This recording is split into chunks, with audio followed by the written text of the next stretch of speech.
because we're looking at all these contiguous bodies of water that we call seas, but they're really one sea. And if you go back into Genesis, God says that He created the seas, plural.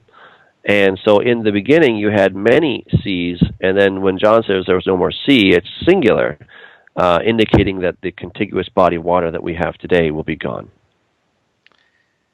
Well, that's quite an answer there, Doug. And when I was looking over this, something else actually came to mind, which seemed to be a slightly different direction, but it actually made a lot of sense to me. In Revelation chapter 4, it's interesting because you see that there is a crystalline sea of glass, basically, before the throne of God. And the word that he used to describe it is Christolos, or Christolo. And I looked at that and I said, wow, there's this beautiful sea that's sitting before the throne of God. What is it there for? And when you get to Revelation chapter 22, and you see the river of life coming out clear as crystal, proceeding from before the throne of God, it's that same word for crystal used, this Christolos word. And I was thinking, what? Maybe the sea that was before the throne of God in heaven has become a river to the earth. It was just food for thought. I was thinking about it. I said, that if that was the sea being referenced, that could make a lot of sense. Yeah, what I see here and in Revelation chapter 4 is basically a reflecting pool, right? So if we say that the lake was as smooth as glass or clear as glass or still as glass, right? And I've been on the sea. I grew up in Lake Michigan, and there were days when we went sailing and the wind just stopped, and that was that. There was no going, and it was as still as glass. And so I interpret this that it was like crystal. It wasn't crystal, but it was like crystal. It was as crystal.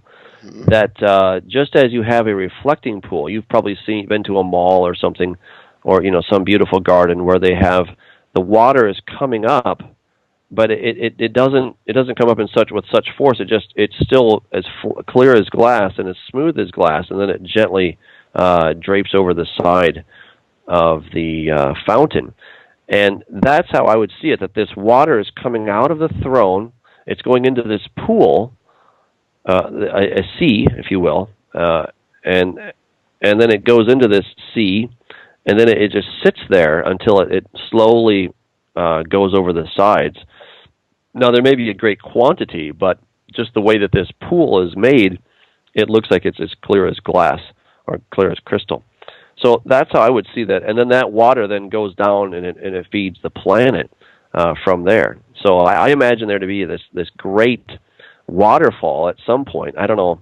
Again, I can't exactly see all of the architecture of the New Jerusalem, but I've tried to approximate it in my head as to how this is going to be. And and part of my book that becomes somewhat fantasy and fiction is that there's clearly some details that we don't have, and I tried to fill those in as best as I could. But I was operating on the premise of taking the Bible and using every detail I could find to create this story, to build the landscape, to build the cityscape, and what the conditions are going to be like at that time.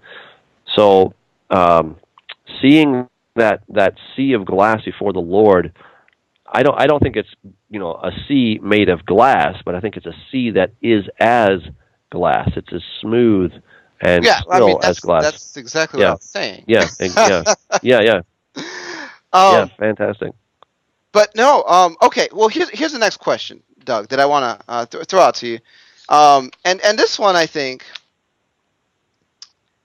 is good, because this is going to be another major objection that people are going to have if they're studying this out and they're trying to reconcile your point. Because here's the deal: a lot of people that have looked at the the purpose for everything. What did sin bring in? Well, sin, it brought in death. Death was brought in when sin came in, and the Bible says when Adam sinned, death entered. And so you're looking at this situation where Jesus is coming back to kick death out. But what you run into during the millennium, no matter how you spin it, there's going to be death during the millennial reign. Because, and we'll get to this in a minute. I do want to talk about the sheep and goat nations because this is great. But the fact of the matter is, Revelation or Isaiah 65 says, there's going to be death. There will be. There will be a population on earth that can die. And here's the question. In Revelation 20:14, death and hell are thrown into the lake of fire at the end of the millennium. Now, most people would say that this is tied with 1 Corinthians 15:26, where it says the last enemy that is destroyed is death. Now, this event is placed after the final assault on Jerusalem in Revelation chapter 20. Now, how does it work that Revelation 21:4 declares that there will be no more death in the new heavens and the new earth? Mm-hmm. Yeah, again, excellent question. I asked that question myself, and when I started, thinking of this other paradigm, which I was slow to accept, I thought, well, wait a second, doesn't it say that there'll be no more death in the new heavens and earth? And as I looked closely, I realized, no, it doesn't actually say that. It says there'll be no more death in the city. And that really became important because John is describing the new Jerusalem coming down out of heaven from God, prepared as a bride, etc. And he says there'll be no more death in the city. So it's in the city. And if you notice, at the end of the chapter, he says, but there shall by no means enter it, talking about the city, anything that defiles or causes an abomination or a lie, but only those who are written in the Lamb's book of life. And so we see that if no death whatsoever can enter into this new Jerusalem. And now understanding that it's not death that's done away with in the new heavens and earth. Though eventually that will be the case, of course, but not during the 1,000 years. Now it makes sense to Revelation 22:2, where it says, in the middle of its street, again, in the middle of the city's street, and on either side of the river was the tree of life, which bore 12 fruits, each tree yielding its fruit every month. The leaves of the tree were for the healing of the nations. Hold that thought, Doug. Right where you are. I think we may have gotten disconnected.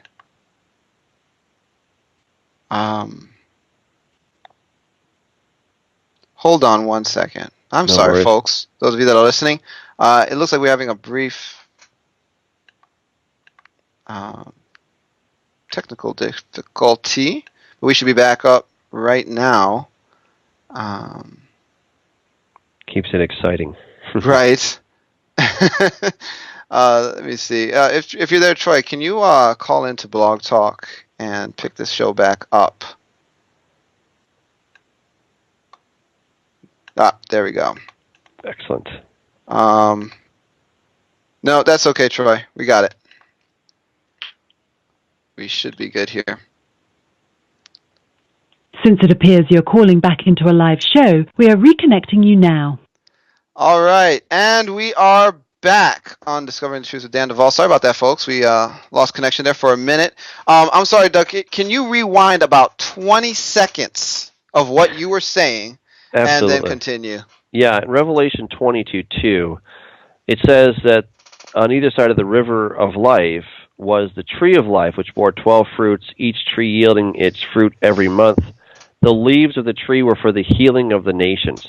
Mm-hmm. And when again, before my new paradigm, I thought, well, who needs to be healed because death has been done away with, right? Mm-hmm. And so if you look at the commentators, they say, well, that's just figurative, or it's representative of what this tree is for. And, of course, nobody needs healing, but it's just saying that. People just gloss over this stuff as if the Bible doesn't really mean it. The Bible doesn't really, mean what it says. But and then if you come down to verse 14, he says, "Blessed are those who wash their garments." I prefer that translation. I don't want to get into translation issues, but I think that makes more sense. "Blessed are those who wash their garments, that they may have the right to the tree of life and may enter through the gates into the city." And notice who's outside. "But outside are dogs and sorcerers and sexually immoral and murderers and idolaters and whoever loves and practices a lie." And again, I kept reading these verses, and I'm like, well, okay, so you have people that can go inside the city, and who are the people that can go in the city? Well, they are the people that have washed their garments. They have the right to the tree of life, and they may enter through the gates into the city. So you have these people that have washed their garments. We read about washing garments in Zechariah 13, and it says, "In that day a fountain shall be opened for the house of David and for the inhabitants of Jerusalem for sin and for uncleanness." So the river of life is there. It's flowing out. Again, it starts in the city, but it flows out of the city. It flows one branch of this river goes underneath the threshold of the temple, and that is where people can partake of that water. And then once they've done that, then they have the right to the tree of life, which, notice there's more than one tree. Sure. It says that the tree of life is on both sides of the river, and it's bearing 12 fruits, each tree yielding its fruit every month. So what I'm imagining, I kept thinking, well, it sounds like there's one tree, but then it sounds like there are many trees, and I didn't quite understand this. If you go back to Ezekiel 47, it's very clear that there are many trees, and it's the same language. "Along the bank of the river on this side and that will grow all kinds of trees used for food. Their leaves will not wither, and their fruit will not fail. They will bear fruit every month, because their water flows from the sanctuary. Their fruit will be for food, and their leaves for medicine." So you have, again, medicine in Revelation 22. It says for healing. This is talking about the tree of life. So that will be available to those who have washed their garments, and of course, who may ascend into the holy mountain, those who have clean hands and a pure heart. We read from Psalm 24. So now it begins to allow us to take all of these passages in a literal fashion instead of interpreting them in an allegorical or figurative fashion. Now they really begin to make sense. It's not just spiritual talk, but this is real talk. When I come to the Bible, I like to understand it in a literal fashion. I like to think more like an engineer or more like a technician than a theologian, because I think theologian thinking gets us in trouble. But if we think like technicians and say, well, why does it say that? What's actually happening here? In my opinion, that's what a good theologian really should be, is someone who's technically minded and said, well, why does it say that? How is it working together? If God's word is all that it purports to be, then it's gonna flow together. It's not going to be that we have to, well, it doesn't really mean that over here, but it does over here. And that's what we tend to get into. And I'm trying to get away from that. And I don't pretend that I've understood all the passages in the Bible and how they all fit together, but it is coming together for me. And the more that I press into that literal understanding, the more I see it coming together. And this big question of the timing of the new heavens and earth has now allowed me to see how many of these other passages fit together. And so I found that very exciting. Very good. Folks, call-in number. If you want to call in, ask our guest a question. 718-766-4160, 866-4160. Please go ahead, call in. We are taking your calls tonight. Moving forward, and we did have a guest that was planning on calling in, a friend of ours, so looking forward to his call when he gets around to it. But here's another thing I want to bring up.